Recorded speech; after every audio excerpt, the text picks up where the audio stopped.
having issues or just unmuting it. Join us.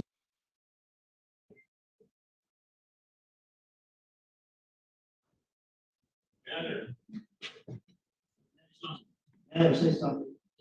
Can you hear me? Can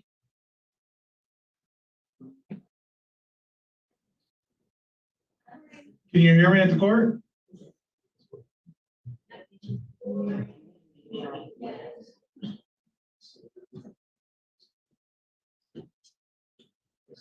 I didn't ask my opinion. So.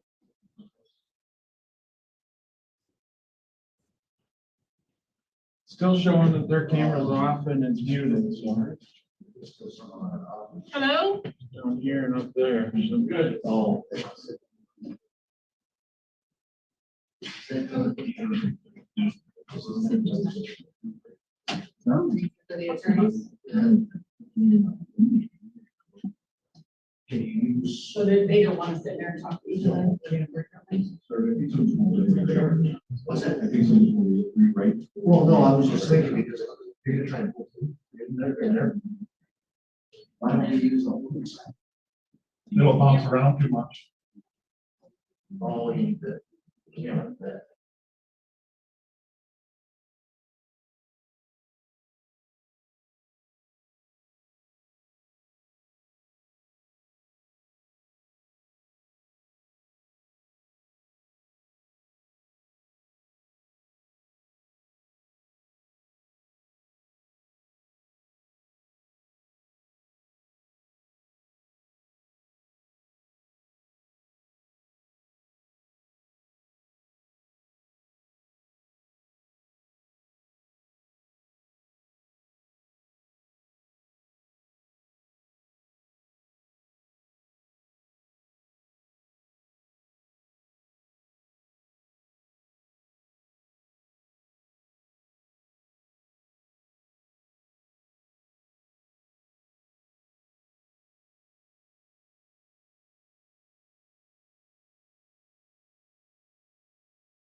Yeah, whatever they want to do. However they want to set it up. Why don't we do these two here maybe? And then you put one down.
Fill your last name.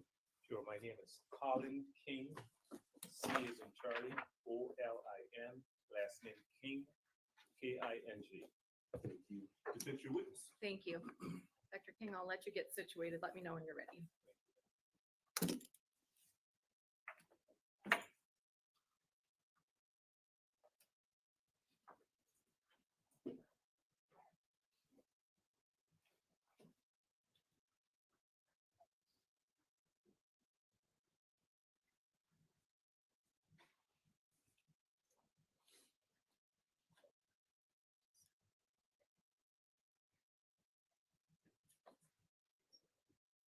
I am ready. Okay. Doctor, what is your highest qualification for education? I have a PhD in counseling psychology And where did you obtain your degree? from Wayne State University in Detroit, Michigan. What licenses do you hold? I am a fully licensed psychologist, and I'm also licensed as a professional counselor, so I'm dually licensed. What certifications do you have? So I'm certified as a board forensic counselor, a board certified sentence mitigation specialist, a certified advanced addiction specialist. Have you ever had your license revoked or suspended? No, ma'am. Where did you do your internship? So I did my internship in Michigan City, Indiana, and that's at a psychiatric hospital Mhm. that treats children, adolescent, and adults. And then I did a second internship at Southwest Detroit Community Mental Health, working with patients with chronic mental health issues and polysubstance abuse. Just for the record, it appears the witness is consulting some documents. Can we just identify what those are? Thank you, sir. What do you have that's currently with you on the witness stand? Sure, I submitted a copy of my CV. Thank you. And is that what you're referring to? Yes, yes. Do you have a copy of the CV? Yes, Your Honor. He's got a whole binder. I just want to make sure I understand what he's consulting. Yeah, I can absolutely tell you what is in my binder, sir. Sure. There's no need, sir. If you could please set the binder aside and let's specifically ask to refer to. Okay. Thank you. You may proceed. Absolutely. Your resume indicates that you also lectured at a number of universities. Can you describe that? Yes, so as an adjunct professor, I've lectured at Wayne State, Eastern Michigan University, Ashland University, and University of Detroit Mercy. And what courses did you teach there? I taught classes in multicultural issues and psychological testing. You also worked as a special education consultant, is that correct? That is correct. And what did you do there? I consult with one of the charter schools in Michigan, doing IEPs and psychological testing. You also have listed that you are a brain injury expert. Can you tell me about your experience treating brain injury and or mental illness? Absolutely. So I've worked with a large Midwestern brain injury facility, actually one of the largest in Michigan. And over the last maybe 23 years or so, I have treated various forms of brain injuries, mental illness, and patients with polysubstance abuse. In fact, I was tasked as a part of my assignments, tasked with supervising teams of occupational therapists, physical therapists, nurses, and psychologists. I've traveled to different states and met with neurologists and assessed patients who were injured due to maybe auto accident or spinal cord injury or stroke. Had an opportunity to look at their medical records and review their records.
Recording in progress.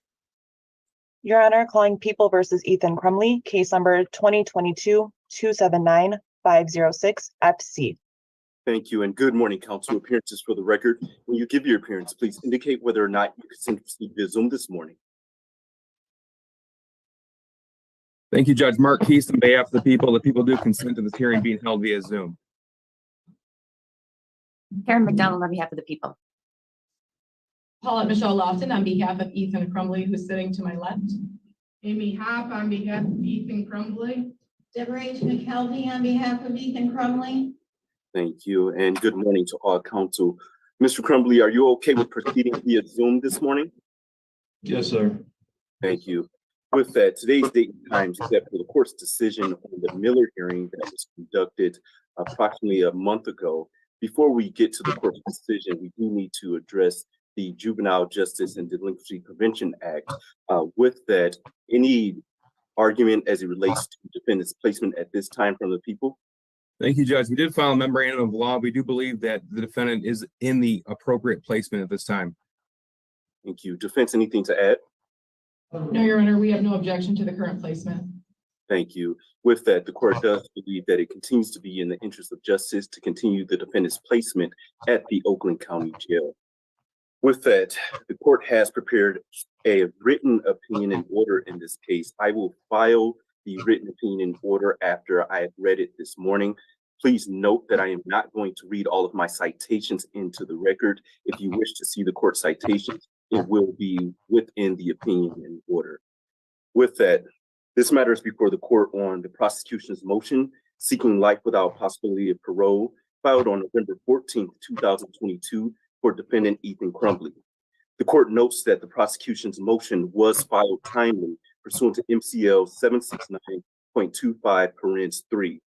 On October 24th, 2022, defendant pleaded guilty to 24 felony counts, including 1 count of terrorism causing death, 4 counts of first-degree premeditated murder, 7 counts of assault with intent to murder, and 12 counts of felony firearm.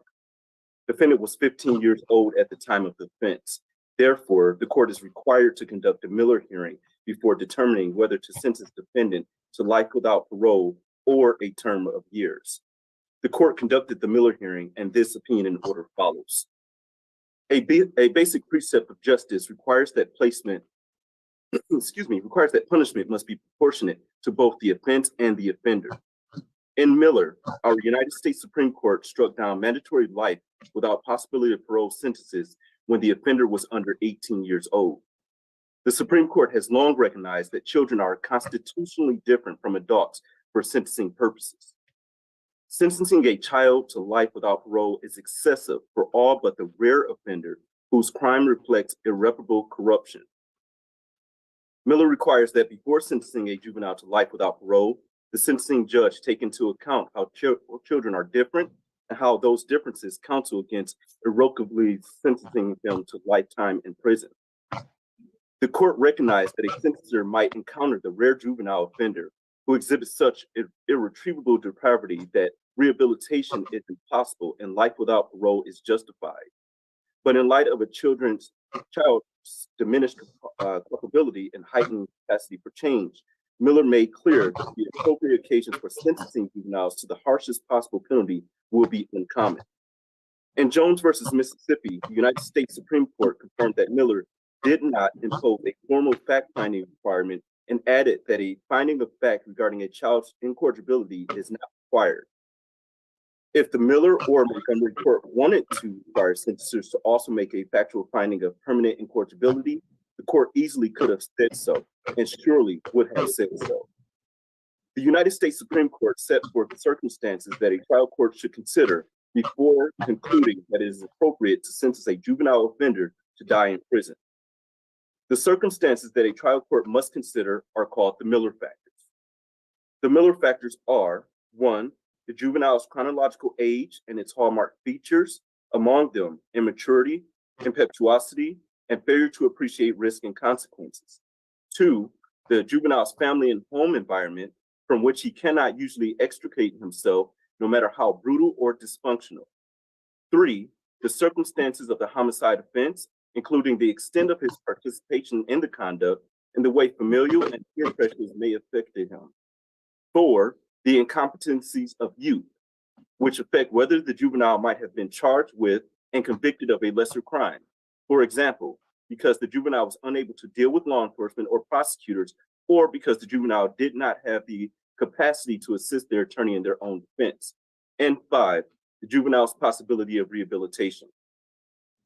In Michigan, the prosecutor must move the court to impose a sentence of life without parole for a juvenile, and if it does, then the court shall conduct a hearing on the motion as part of the sentencing process. At the Miller hearing, under subsection 6, court shall specify on the record the aggravating and mitigating circumstances considered by the court and the court's reasons supporting the sentence imposed. The court may consider evidence presented at trial together with any evidence presented at the sentencing hearing.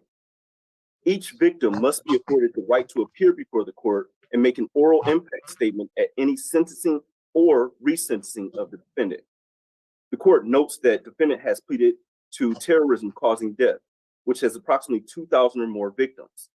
As such, the court found it necessary to adjourn sentencing out far enough so that the Michigan Department of Corrections would have enough time to prepare the pre-sentence investigation report and contact any victims who may want to make a statement to the court.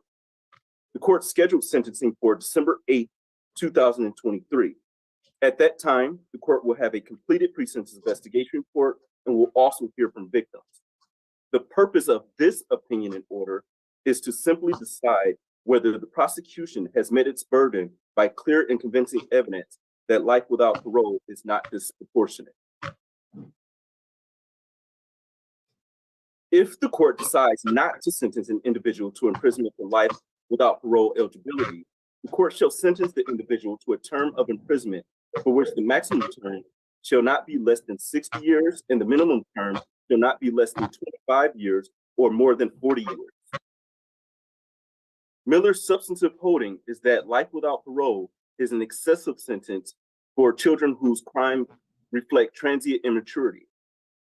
Taken together, Miller and MCL 769.25 create a rebuttable presumption against life without parole sentences for juvenile offenders. As a procedural mechanism, therefore, it makes sense for a sentencing court to start from the premise that the juvenile defendant before them, like most juveniles, has engaged in criminality because of transient immaturity, not irreparable corruption. The Taylor court found that the court need not make any particular finding of fact, but that it does not relieve the prosecutor of the burden of demonstrating facts that support their extraordinary request to sentence a juvenile defendant to life without parole. Additionally, the Taylor court found that the prosecutor must prove facts and circumstances that rebut the presumption against life without parole by the well-known standard of clear and convincing evidence. The trial court must consider all the evidence before it and determine whether the presumption has been rebutted to impose life without parole. This is an exercise in discretion, not a fact-finding mission. There is no particular fact that a prosecutor must prove to establish that life without parole is appropriate. The Taylor court cautioned the trial court's use of the Miller factors and stated, "We take this opportunity, however, to reiterate that it is undisputed that all of the Miller factors are mitigating factors. If a particular Miller factor does not militate against life without parole, for example, at most, that factor will be considered as neutral." The court again cautioned that trial courts are to ensure that Miller factors are not used as aggravators. Here, over the course of 4 days, this court held a lengthy Miller hearing. Both the prosecution and defense called witnesses, and the court admitted numerous exhibits. Taylor does not require this court to make any particular findings of fact. Therefore, the court will focus on the Miller factors and the evidence that mitigates each factor, as the Taylor court cautioned. The court will begin its analysis regarding the first Miller factor, the juvenile's chronological age and its hallmark features, including immaturity, impetuosity, and the failure to appreciate risk and consequences. First, this court finds that defendant's age is a mitigating factor. There is no dispute that at the time defendant committed the underlying offense, he was 15 years and 6 months old. The court will focus its analysis regarding defendant's age based upon the testimony of Dr. Daniel P. Keating, who is qualified as an expert in adolescent brain development. Dr. Keating testified that he has conducted research in developmental science broadly, but has specifically focused on adolescent brain development and adolescent neural development. He has been involved in research regarding early childhood development and effects of early life diversity on the life course. He has never met defendant. In sum, Dr. Keating testified that until a person reaches their early 20s, the limbic system or bottom brain shows a period of very high activation, hyperactivation, beginning in middle adolescence and carrying on until their early 20s. And so the incentive and reward-seeking system is at a height during that period of time. Dr. Keating described defendant's brain at the time of the offense as an adolescent brain. An individual possesses an adolescent brain between age 11 and 24 years old. The court also notes that defendant is at just 15 years old and not had much life experience. Additionally, because of his age, defendant relied on the care and support of adults, primarily from his parents. He could not make major life decisions without the approval of his parents or an adult. As such, the court finds his age is a mitigating factor. Next, the court finds defendant's maturity is a neutral factor. Although the court finds that defendant's age is a mitigating factor, his age alone does not persuade this court that his maturity is a mitigating factor. In this case, defendant's age and maturity do not go hand in hand. Prior to the shooting, defendant appeared as mature, if not more mature than those his age. He was employed at age 14 at a diner near his home. He worked until September of 2021, 2 months prior to the shooting, when he and his parents decided to allow defendant more time to focus on improving his grades in school. Defendant participated in bowling and wanted to make bowling his career. Bowling was briefly canceled due to COVID-19, but he returned to bowling in late fall of 2020. Defendant indicated that between work, homework, and playing video games, he could not find time to do other stuff. Defendant has been described as a person with average to above average intelligence. Defendant advised Dr. Anneker that in August 2021, he persuaded his father to get him a new gun, a .22 Derringer two-shot. Defendant paid for the gun with his own money. Defendant also advised that he persuaded his father to buy him a 9mm pistol that was ultimately used in the shooting.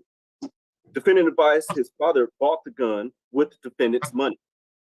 Defendant practiced at the gun range shooting the gun with his mother and showed his mother how to use the gun.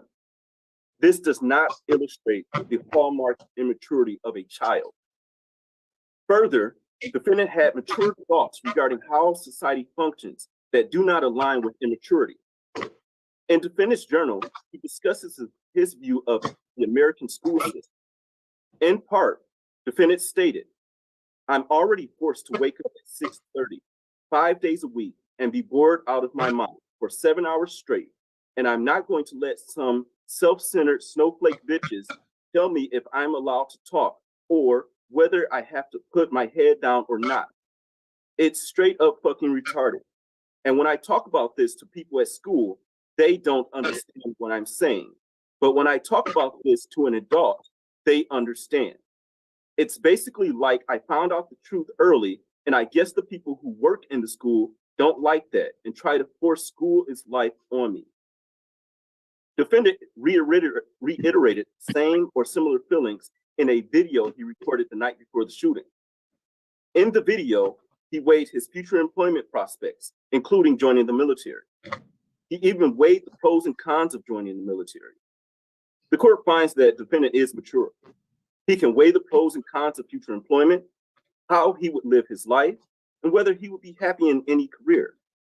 Unlike immature children or teenagers, defendant thought in depth about his future and how he fits into the world. To be clear, the court is not saying that teenagers cannot or do not think about their futures, but the level of defendant's in-depth thoughts about his future leads this court to believe that he is not immature or has the hallmark immaturity of a child. Lastly, he had been employed, participated in bowling with friends, and was able to convince his parents to buy him 2 guns and practice at a gun range. As will be discussed below, defendant conducted significant research before he committed the underlying crime, including the type of weapon he would use and possible criminal penalties. Defendant's thorough planning and research does not reflect hallmark immaturity of youth. Taken together, defendant appears more mature than others his age. His thought process, actions, and statements do not align with the hallmarks of youthful immaturity. As such, the court finds his maturity is a neutral factor. Next, the court finds defendant's impetuosity and potential failure to appreciate the risk and consequences of his actions are neutral factors. Dr. Keating provided the court with ample testimony regarding adolescent brain development and brain maturity. Dr. Keating testified that there are specific hallmarks of adolescent brain development, which include development of the limbic system, bottom brain, the frontal vortex, and ultimately the prefrontal system, the top brain, the relationship between the bottom brain and the top brain, and the period of extremely high neuroplasticity. The prefrontal cortex is responsible for executive functions, which is the ability to think through things in a systematic way, to focus attention, and to shift attention appropriately. The prefrontal cortex is the primary way that individuals learn to inhibit impulsive or impetuous behavior. Further, an adolescent brain continues to develop until it reaches maturity, which is in one's mid-20s. By age 16, adolescents are not very different from adults in their ability to do things like solve logic problems. The prefrontal cortex has limited capacity. When fully engaged in one's tasks involving effortful control, it has limited or no capacity to undertake additional tasks that require judgment. This has 2 implications. 1, having embarked on a plan to undertake a risky behavior, the execution of that plan may use up the available prefrontal cortex resources, further compromising the adolescent's ability to adjust behavior when circumstances warrant. 2, engagement with other activities that demand prefrontal cortex resources, such as dealing with emotionally arousing situations or in the face of peer pressure, may make the limited prefrontal cortex resource effectively unavailable. Until the adolescent brain matures, the ability of the rational, analytic judgment and governance functions of the prefrontal cortex to override unanalyzed poor decision-making is limited. The limbic system, also known as the bottom brain, is responsible for emotional and hot cognition elements that go into decision-making. The decision-making for an adolescent depends on the interaction between the prefrontal cortex and the limbic system. An adolescent brain has less ability to inhibit and control behavior that is impacted by hormonal changes associated with puberty. By age 15 or 16, adolescents can respond accurately to how risky various scenarios are, but their ability is diminished when aroused. The weighting that adolescents give to the benefits compared to the minuses that they would give to the risks tend to be substantially weighted more towards benefit rather than looking at the risk in adolescents compared to adults. The fact that there was planning or premeditation before committing a crime does not change Dr. Keating's finding that an adolescent brain functions differently than an adult brain. Specifically, Dr. Keating testified in part that the fact of planning obviously means that it's not an impulsive split-second decision to do something, but it doesn't necessarily mean that it's not an impetuous plan that has been carried out. It is difficult for an adolescent to deviate from a plan, even a bad one. Dr. Keating described the process as analogous to getting on a train that is headed in a bad direction and trying to find a way to get off of a runaway train. For adolescents, finding an exit ramp is much harder than it is for adults. Dr. Colin King testified that the defendant is mentally ill. The court qualified Dr. King as an expert in mental health and forensic psychology. Dr. King became involved in this case in December of 2022. He spent 23 to 24 hours testing the defendant over the course of 6 virtual sessions using 15 different assessment tools.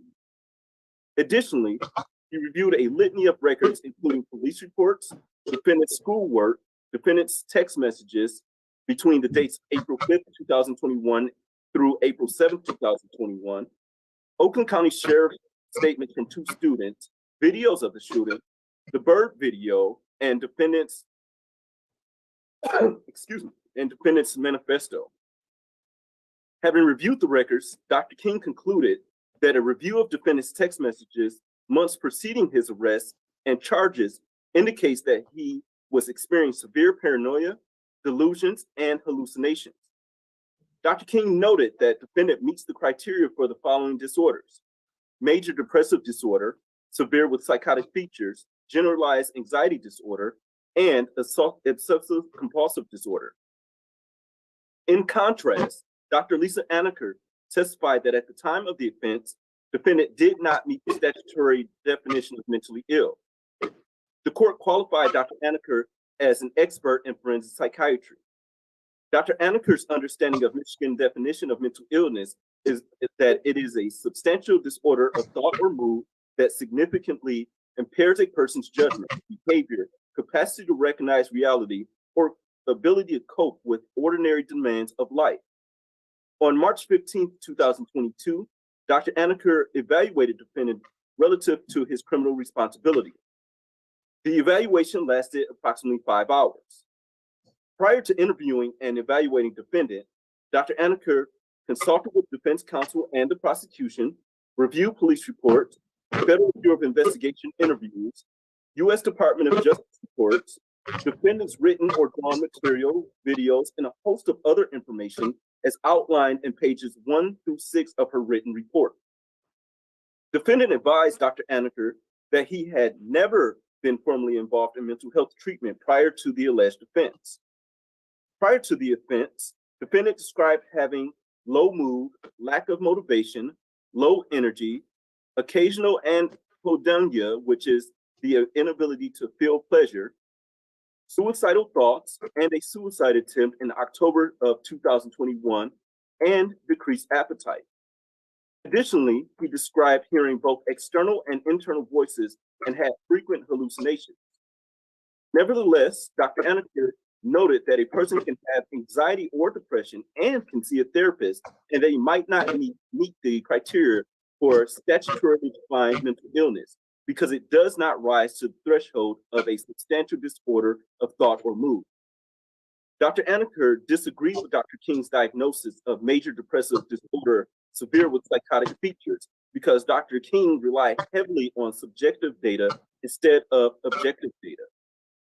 Dr. Anaker stated that it would be incredibly atypical for someone who was acutely psychotic, to then show no signs of psychosis, both during the shooting, immediately after the shooting, and then for months after in the jail without treatment. Additionally, defendant advised Dr. Anaker that he was not hallucinating at the time of the shooting, nor did he hallucinate in the days prior to the shooting. He denied command hallucinations, which are voices that command a person to do something. Importantly, defendant did not attribute any of his behavior to delusions or psychosis. Dr. Anaker did not contest that defendant had low mood, but disagreed that he met the level of functional impairment that is necessary for a major depressive disorder diagnosis. Here, there is no single dispute that defendant planned to kill multiple people at Oxford High School. Defendant documented his plan in a journal, including who he would kill first, a pretty girl with a future. Defendant's journal is 22 pages long. Lieutenant Timothy Willis testified that all 22 pages in the journal referred to the school shooting. On page 22 of the journal, defendant wrote, "I want to shoot up the fucking school so badly. Soon, I'm going to buy a 9mm pistol." Additionally, he wrote that he would shoot anyone he sees and that he would aim for the head until he had to reload, that he would find a full class, and throw a Molotov cocktail in there. He wrote that he would continue to shoot people until the police breached the building, and then he would surrender and spend the rest of his life in prison. Defendant did not plan on killing teachers, but planned to kill a specific teacher. He wrote in part, "I'm sorry for this, Mom and Dad. I'm not trying to hurt you by doing this. I have to do this." This is the last passage I write. It's currently 29/11/2021, 1:23, exactly 1 day before the shooting. Defendant planned to cause the biggest school shooting in Michigan. He did not want to kill himself because he wanted to see the world react to the shooting. The court has reviewed what has been referred to as defendant's statement of intent video dated November 29th, 2021, the night before the shooting. The first video is approximately 19 minutes and 59 seconds long. In general, defendant confirmed that he was going to do the school shooting and gave reasons why. Defendant knew the possible consequences of his actions because he conducted research regarding possible penalties. He conducted research regarding other school shootings. Defendant's web history shows that he searched for, should you do something that can imprison you? Should you do something that scared you? Aftermath of the deadly shooting at Stoneman Douglas High School in Parkland, Florida. What is the worst prison sentence you can get in Michigan? This was searched for 4 times. What is a life sentence for a 15-year-old? This was searched for 3 times. What is the legal age to be sent to prison? Michigan Youth Correctional Facility. What prisons are there in Michigan? Has anyone ever been executed in Michigan? What states have the death penalty? Is Nicholas Cruz sentenced to death? What does maximum death penalty mean? Further, defendant researched and considered the type of gun and ammunition that he would use during the shooting. In defendant's journal, he wrote, "So now I'm pissed because I want to do the shooting with a 9mm pistol, as they are effective for killing. But right now, all I got is a puny 22 LR Kel-Tec that I don't know where my dad hid it." In his journal, defendant drew 2 separate rounds of bullets. He specified that the kill range for a 22 caliber rifle is 25 meters maximum, whereas the kill range for a 9mm parabellum pistol, 100 meters. On multiple occasions, the defendant practiced shooting a gun at a shooting range. Additionally, in preparation for the shooting, defendant researched the school's layout and downloaded a map of Oxford High School. The map showed locations of classrooms, restrooms, entrances, and exits. Prior to downloading the school map, he conducted an internet search regarding the average police response time for a shooting. He created a list of items needed for the shooting that included a 9mm pistol, 2 to 5 Molotov cocktails, 1 to 3 powered NOS flares, a pair of gloves, hat, jacket, mask, and a knife. While at the school, but prior to the shooting, defendant plugged his ears with tissue paper to muffle the gunshot noise. Not only did defendant plan every action, but he also followed through with his plan. First, defendant shot Phoebe Arthur and Elijah Mueller, who were shot in the face and neck area. He then shot John Ocedo, who was running for his life. He then shot Kylie State, Riley Franz, and he killed Hannah St. Juliana. Defendant shot and killed Madison Baldwin.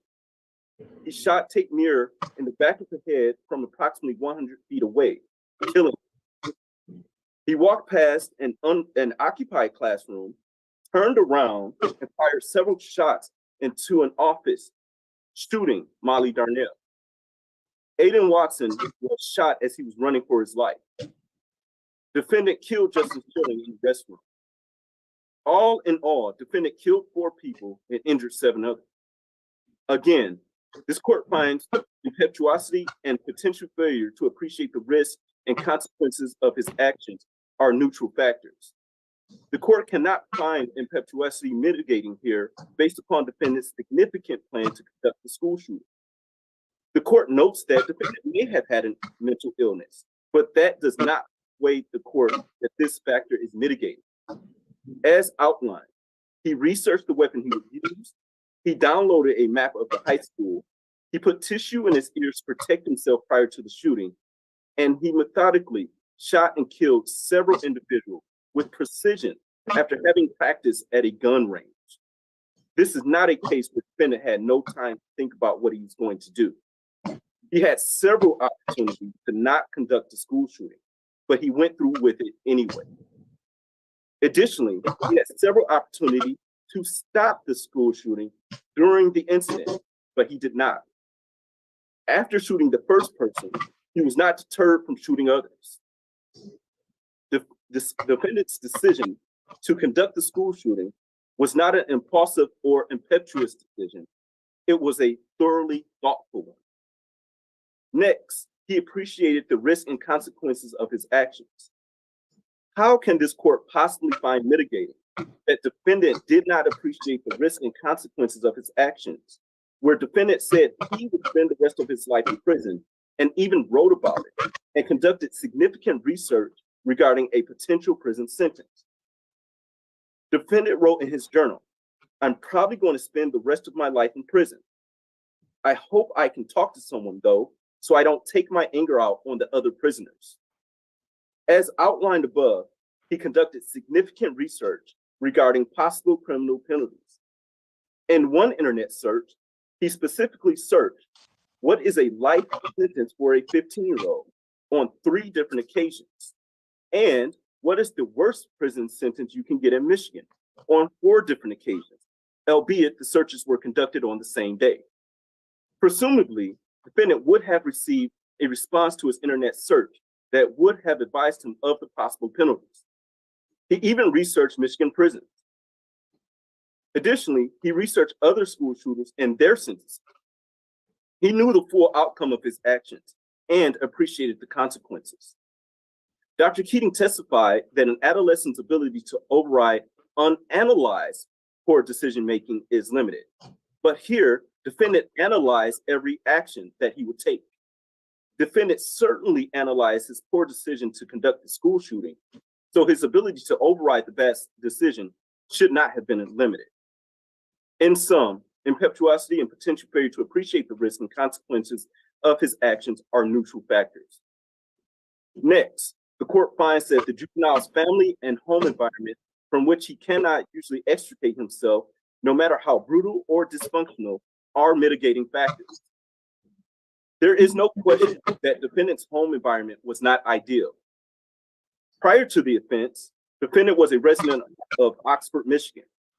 In 2020, Oxford, Michigan had a population of 3.5 thousand people with a median age of 43 and a median household income of $67,130. Defendant's family fit the profile of the average family in Oxford.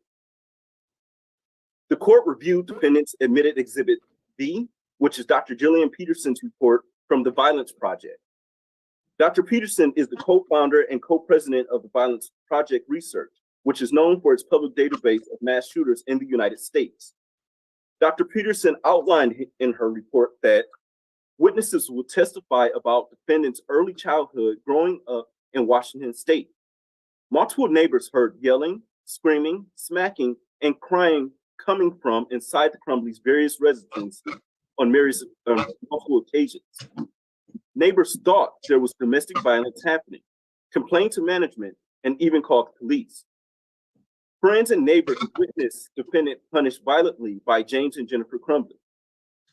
Defendant's elementary school teachers will testify that James and Jennifer Crumbley were not active in his education. Witnesses will testify that daily fighting continued into defendant's adolescence up until the time of the shooting. James and Jennifer Crumbley fought loudly on a daily basis until late in the night and early mornings. They were often intoxicated during these altercations. The court notes that over the course of the 4-day Miller hearing, it did not hear from any of the witnesses that Dr. Peterson outlined. Nevertheless, Dr. Peterson's report is consistent with Dr. Colin King's testimony regarding defendant's upbringing and home environment prior to the shooting. The court finds that defendant's parents neglected him. As early as age 6, defendant was left home alone. Dr. King interviewed a neighbor who advised that defendant would go across the street to the neighbor's home, especially during thunder showers, to report that he was afraid and would ask for help. While at home alone, defendant spent countless hours playing video games and spent an inordinate amount of time going to different websites, and indulging in various graphic media. Defendant began to fantasize about being a part of violent scenes. Dr. King referred to defendant as a feral child. He defined feral child as a child who has been abandoned. Dr. King profiled defendant as a feral child because he had high levels of isolation, lack of parental support, lack of guidance, and lack of resources. Despite requesting mental health care, his parents failed to take him for a psychological medical evaluation. In Dr. Annika's report, she stated, while Mr. Crumbley denied any formal mental health treatment prior to the alleged offenses, he recalled requesting mental health care within the last year. He noted on his 15th birthday, he got really upset and said, "I want to see a therapist." He was asked why he wanted to see a therapist at that time and stated, "I guess I didn't want to move forward in life. I wanted to stay at that point. So when I realized I'm getting older, I needed help to get past that." He stated his mother reportedly said, "All right, I'll get you someone you can talk to." Defendant stated, "It never really happened and I forgot about it." Defendant's father bought him a gun that was ultimately used in the school shooting, despite knowing defendant needed a psychological and medical evaluation. Defendant's aunt and step-grandmother submitted letters to this court's review, That's defendant's Exhibit T. The court has read both letters. Defendant's aunt has been in weekly contact with him since incarceration in November of 2021. He has also had almost weekly contact with his step-grandmother. Defendant's aunt visited him in July of 2021. She describes him as an individual who possesses several remarkable traits. Defendant's aunt wrote to the court, "In my opinion, Ethan had a good childhood filled with love, family vacations, and happy memories." The last time she saw the defendant was in July of 2021. She described him as very helpful and respectful and assisted her in any way needed. They had a great conversation regarding his employment and pets. He even advised his aunt how he nursed an abandoned kitten back to health. This was 4 months prior to the shooting. Both his aunt and step-grandmother continued to support him. Per defendant, he did not experience trauma or abuse growing up. Defendant provided Dr. Annika with historical information regarding his upbringing and home environment. Dr. Annika reported that Mr. Crumbley was asked if he experienced trauma or abuse growing up. He denied this. He was asked specifically about a witness statement from a student at Oxford High School, in which she told police that Mr. Crumbley had informed her that his father shot him with BB guns on a regular basis. He responded, "I lied about that." He stated he had indeed told his classmate that his father shot him with BB guns, but indicated he only told her in an attempt to relate with her and her own struggles. He again denied any experience of physical, sexual, or emotional abuse. He instead recalled pleasant memories of camping with his parents and owning a wide variety of animals at their home, including a ferret, rabbit, chinchilla, and various cats and dogs.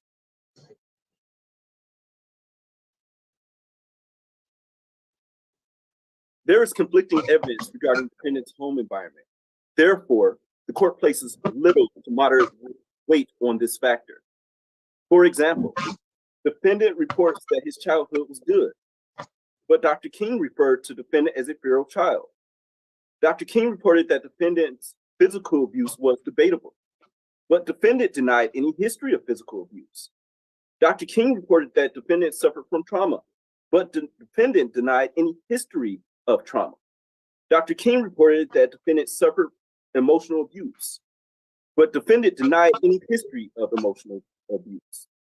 Dr. King advised that defendant's parents abandoned him, but they both discussed trying to get defendant's school counselor to talk to him. Further, multiple texts from defendant's mother show that she took interest in how defendant was doing, whether he made it home from school, and whether he had eaten before work, because she did not want him to go to work feeling unwell. For example, Defendant's mother texts his father, is he being weird and depressed? However crude, it shows an interest in defendant's well-being. Defendant's mother showed an interest in how defendant was doing and communicated those issues to defendant's father. Therefore, it does not appear to this court that defendant was a feral child as Dr. King described. Nevertheless, defendant's parents failed to get him the psychological medical evaluation that he needed, despite defendant asking for help. Defendant was exposed to substance abuse, but he denied that it negatively impacted him. In fact, he stated that he viewed his parents as a reminder of what not to do, and specifically looked to his father as what not to do, so he never touched, quote, weed, unquote, or alcohol. Indeed, it appears that his parents' consumption of alcohol contributed to their neglect, but it does not appear defendant was significantly affected. So the court finds that defendant's parents' substance abuse minimally impacted defendant. The court finds that his parents' neglect is a mitigating factor. However, his general home life, while not ideal, was also not terrible. Despite his parents' shortcomings, defendant appeared to have a loving and supportive family. He went on family vacations, owned several pets, and had visits from family. He had housing, lights, gas, water, and by his own statement, he was not subject to physical or sexual abuse. In defendant's own words, his childhood was good.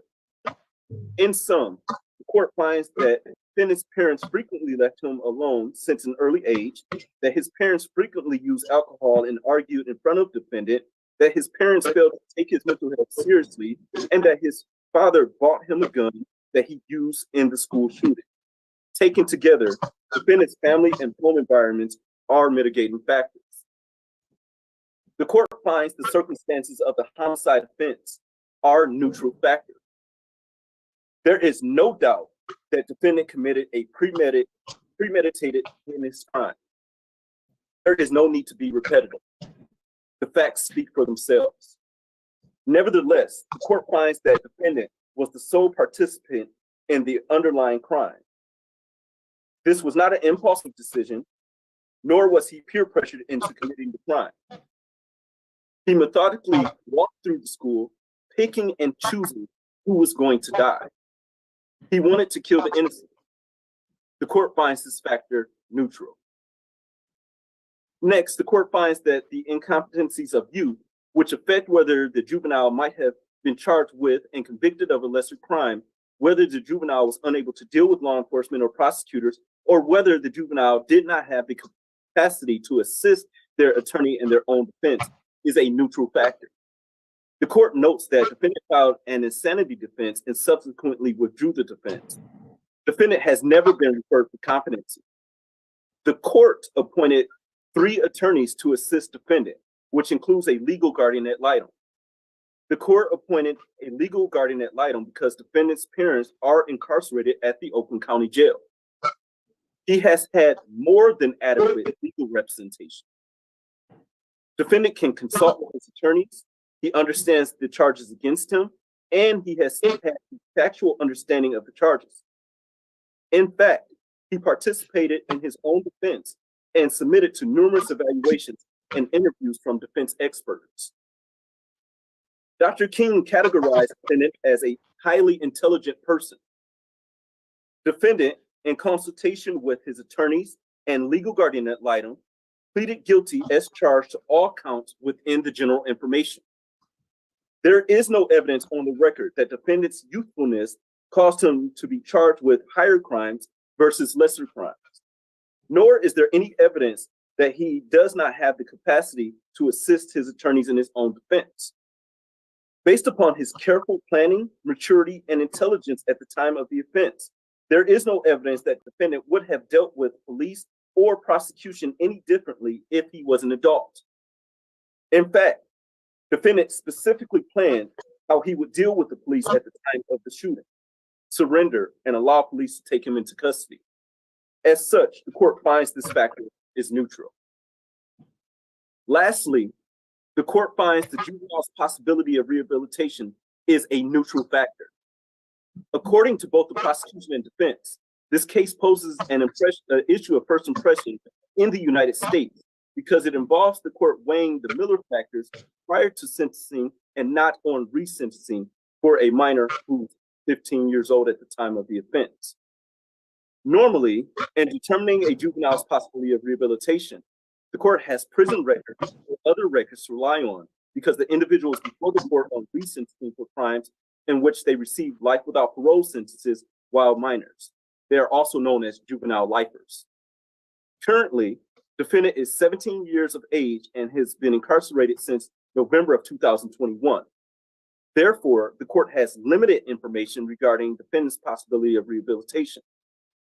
So, the court finds it important to note his behavior prior to the underlying offense and his behavior thereafter in weighing his possibility of rehabilitation. Prior to the underlying offense, it is clear from the record that defendant was obsessed with violence. Defendant's internet history shows him visiting a specific violent website daily, months prior to the shooting. Lieutenant Willis described the site as an extremely graphic website that shows actual footage of crimes, murders, and assaults. On November 23rd, 2021, 1 week prior to the shooting, defendant searched for violent footage of brutal murders done with a machete and chopped machete compilation. On November 29th, 2021, the day before the shooting, defendant watched videos of several school shootings and their aftermath. The court reviewed school assignments and emails from school employees. Defendant drew pistols and rifles on several classwork assignments. An assignment asked defendant about his favorite books, movies, and TV shows. Defendant wrote in part that his favorite book is Resistance and Making Bombs for Hitler. A teacher caught defendant looking at different bullets on his cell phone while the teacher passed out essays. There were 93 pages of homework papers found in defendant's backpack. There were guns drawn on at least 33 pages of homework. Additionally, the court has read defendant's journal. Defendant wrote, "If I would have never thought of the brilliant idea of shooting up the school, then I probably would have become a serial killer. I don't know which one is worse. LOL." Excuse me. Additionally, defendant wrote that he started a plan to kidnap, rape, and kill a young woman in his neighborhood, and that he found out she lived 5 minutes from him. He stated he would kidnap her with an industrial garbage bag, and he would then torture and rape her until he slit her throat. He further wrote about how he killed 8 infant baby birds by slowly torturing them until death. The court has reviewed videos that depict defendant torturing a baby bird as he talked to it.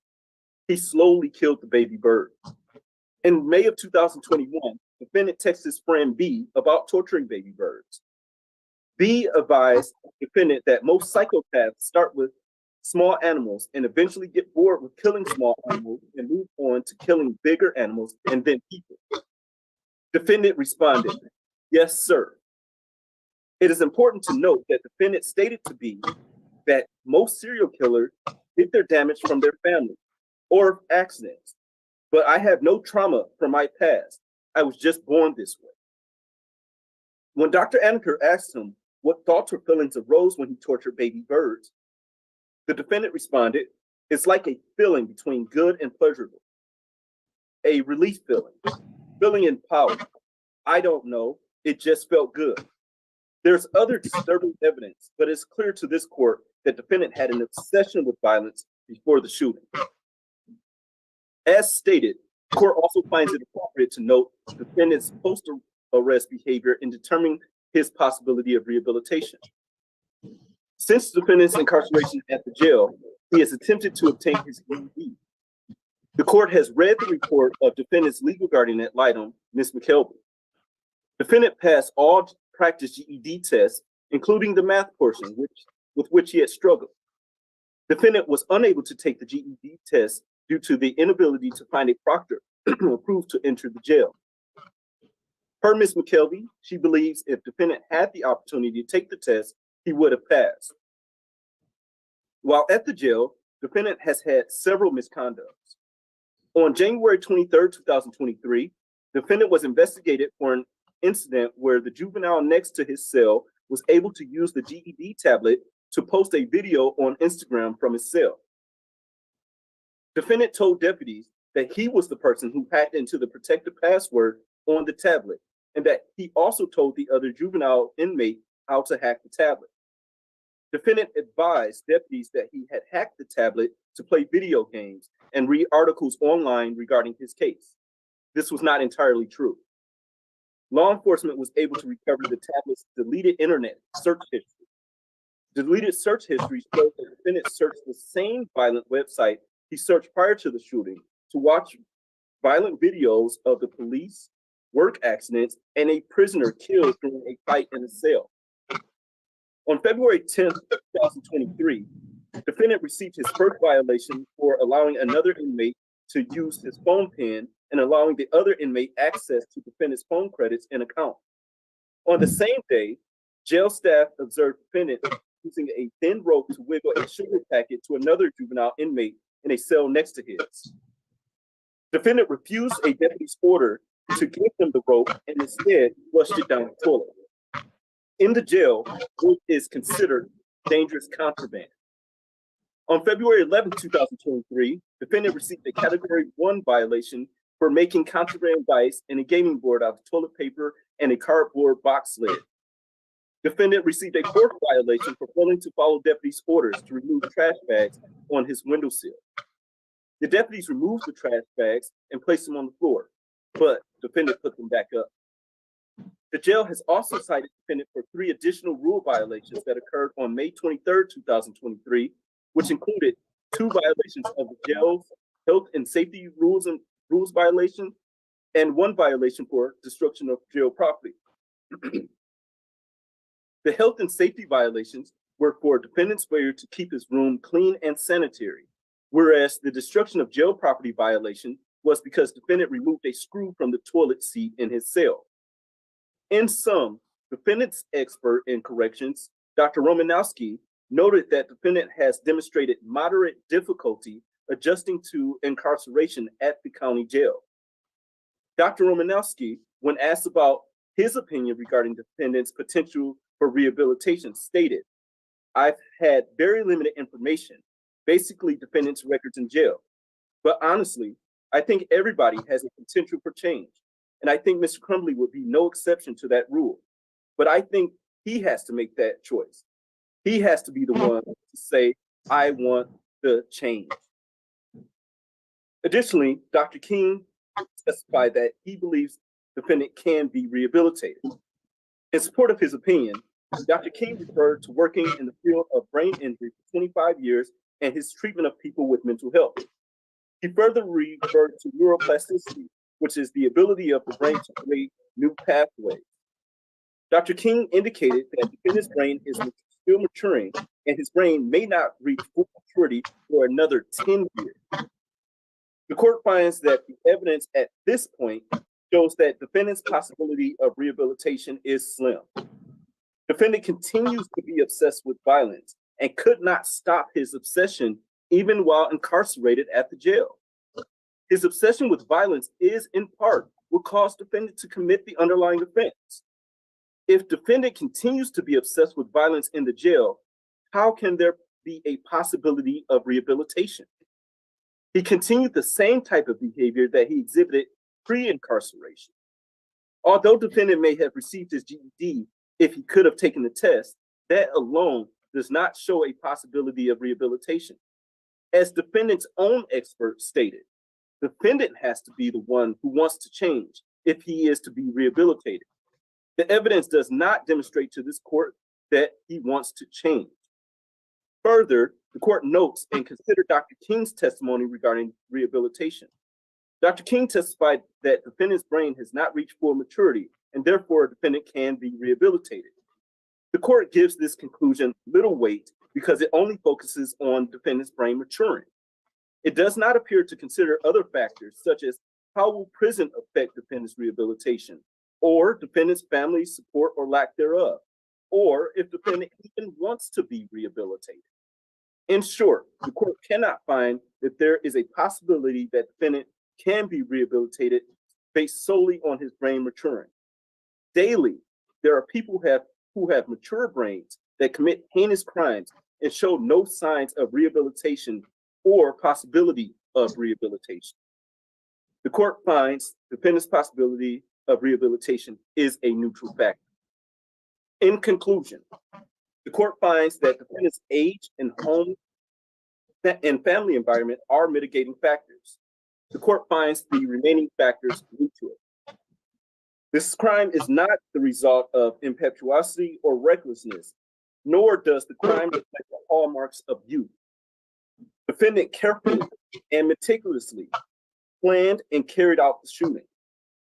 Accordingly, the court, having weighed all factors and noting the Michigan Supreme Court's admonition in Taylor, finds that the prosecution has rebutted the presumption by clear and convincing evidence that a sentence to life without parole is a disproportionate sentence.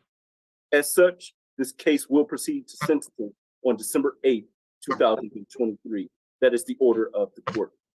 With that, counsel, we need to set another placement hearing because I have to still review defendant's placement every 30 days. I'm looking at October 20th, 2023 at 9 a.m. via Zoom for the next placement hearing. Does that work for counsel? That's fine for the people, Judge. Thank you. Work for That's fine. defendant. Yes, it does. Thank you. With that, the court will enter this order forthwith. Is there anything else we need to address for the record this morning? No, Your Honor. No, Judge. Not this. Thank you. With that, everyone's all set. Everyone have a great day. Thank you. Thank you. Thank you, Judge.